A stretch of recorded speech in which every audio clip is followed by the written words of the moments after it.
Hello friends, बरायबाय Bodo Info YouTube चेनेलाव आसा खालामो नोंथांमोना बयबो मोजाङै दङ। 2024 आव गोदान रुल्स फैलायबाय, बेनो जाबाय आसामनि एमप्लयमेन्ट एक्सचेन्जनि बागै बिग आपडेट सफैलायबाय।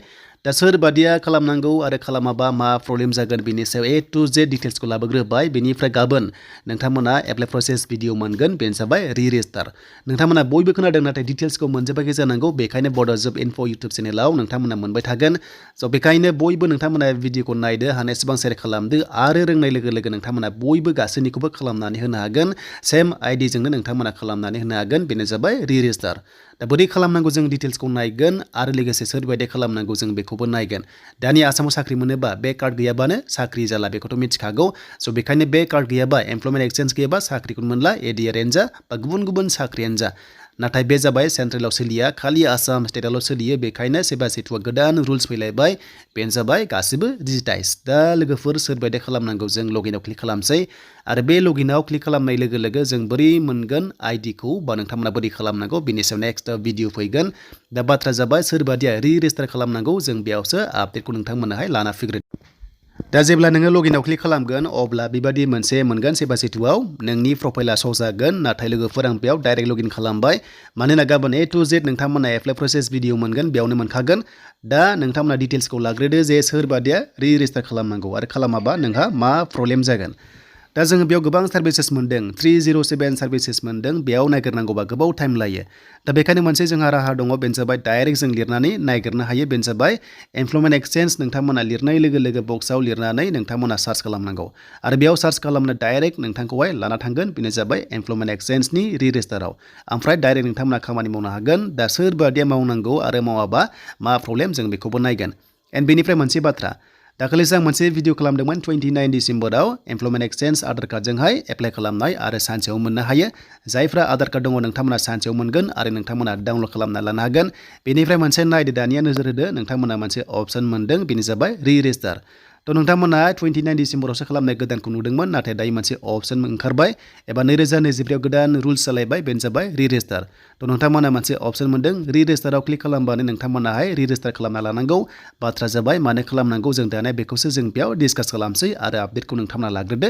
बेनिफ्राय नेक्स्टआव स्टेप बाय स्टेप नोंथांमोना भिडिअ मोननो हागोन। स' बेखायनो आं बेयाव एसे जुम खालामबाय। बाथ्रा जाबाय नोंथांमोना रि-रेजिस्टार मानो खालामनांगौ बेवहाय खालामनो होदों। दा ओरैबायदि मोनसे हमना ला, बे मोनसे गभर्नमेन्ट, अके, बे गभर्नमेन्ट आरो हमना ला आसाम गभर्नमेन्ट। बेनिफ्राय बिथिं गोबां स्टुडेन्टस दङ, बिथिं गोबां स्टुडेन्ट दङ। गोबां स्टुडेन्टफ्रा गुबुन गुबुन सेक्टराव फरायना फैदों, सोरबा साइन्सनिफ्राय, सोरबा आर्ट्सनिफ्राय, सोरबा इडुकेसन, सोरबा पलिटिकेल मेजर लादों, सोरबा जायखिजाया इंलिस मेजर लादों, बा नोंथांमोना जिखुनु जाया बिथिंनिफ्राय सेक्टराव नोंथांमोना पास जाबोदों, बा पोस्ट ग्रेजुवेट, PhD, बा नोंथांमोना ITI बा डिप्ल'मा बेफोरबायदि लानाय दङ। दा बेखौ गभर्नमेन्टआ मा खालामखो, मोनसे सेक्टर खालामबाय, अके, मोनसे सेक्टर वाइसआवहाय बेखौ माने नोंथांमोननि एमप्लयमेन्ट एक्सचेन्जआव जे आङो ITI निफ्राय फरायनाय, हमना ला आङो डिप्ल'मा फरायनाय, बा हमना ला आङो डिग्रि पास बबेनिफ्राय फरायनाय, बे गासैबो एमप्लयमेन्ट एक्सचेन्जआव आपडेट जासिगोन। स' बेखायनो गभर्नमेन्टआ नोंथांमोननि डेटाखौहाय गासैबो कालेक्ट खालामसिगोन, गासैबो ट्रेक खालामसिगोन जे नोंथाङा बेसेबां फरायमारनाय आरो फरायदोंबा मा सेक्टरनिफ्राय फरायनाय बेखौ दायो नायसिगोन। जायफ्रा सिगाङाव हमना ला ADRE एप्लाइ खालामदोंमोन, बे जाबाय 3 इयार्स एक्टिभ थायो, नाथाय बेनि अनगायैबो फिन खनसेबाव दायो रि-रेजिस्टार खालामनांगौ। बाथ्राया बेसो, गासैबो खालामनांगोन, रि-रेजिस्टार गासैबो खालामनांगोन। मानोना आं बुंनाय बादि गभर्नमेन्टआ गासैबो डेटाखौहाय सेक्टर वाइसआव लाखिनो नागिरदों, बेखौसो बेयाव खालामनायदों। स' बिनि लास्ट डेटआ फेब्रुवारिसिम बुंदों गोबां माखासे मिडियाफ्राव, नाथाय अफिसियेल दासिमबो रिलिज खालामनायखौ नुनो मोनाखै। आरो जेब्ला एमप्लयमेन्ट एक्सचेन्जआव खालामगोन रेजिस्टार खालामनायनि माखासे लास्ट डेट, अब्ला आं नोंथांमोनजों फिन खनसेबो लाबोगोन।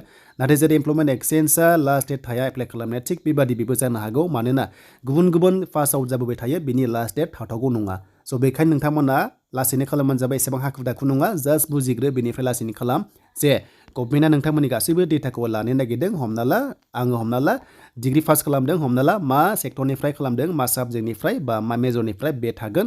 बा नोंथाङा ITI खालामदों, बबे ITI निफ्राय, हमना ला ITI आव गोबां थायो, हमना ला फिटार थाबाय, बा नोंथांमोननि इलेक्ट्रिसियान थाबाय, बा मेकानिकेल थाबाय, थिग बेबादिनो गोबां रोखोमनि थायो। बेखौसो बेयाव नोंथांमोना रि-रेजिस्टारावहाय आपडेट खालामनांगोन। स' गासैबो क्लियार जाबाय होनना सानना लाबाय। बेनिफ्राय बोरै खालामनांगौ नोंथांमोना A to Z गाबोन भिडिअ मोनगोन Bodo Info YouTube चेनेलाव। बेखायनो नोंथांमोना जाहाथे हाखु दाखु खालामा, मिस्टेक खालामा, नोंथांमोना जाहाथे लासैनो खालामो। बेनिफ्राय जों बेयाव एमप्लयमेन्ट एक्सचेन्ज लिरनाय लोगो लोगोनो नोंथांमोना मोनगोन, अके, जास्ट बेवहाय आं एमप्लयमेन्ट एक्सचेन्ज होनसै, अके, बेबायदि होबाय। बेनिफ्राय डाइरेक्ट जोङो मा खालामनांगोन, जोङो डाइरेक्ट सार्चआव थुदो। दा सार्चआव थुनाय लोगो लोगो डाइरेक्ट नोंखौहाय एमप्लयमेन्ट एक्सचेन्ज बेवहाय श' खालामगोन नै, बेबादि जाबाय रि-रेजिस्टार।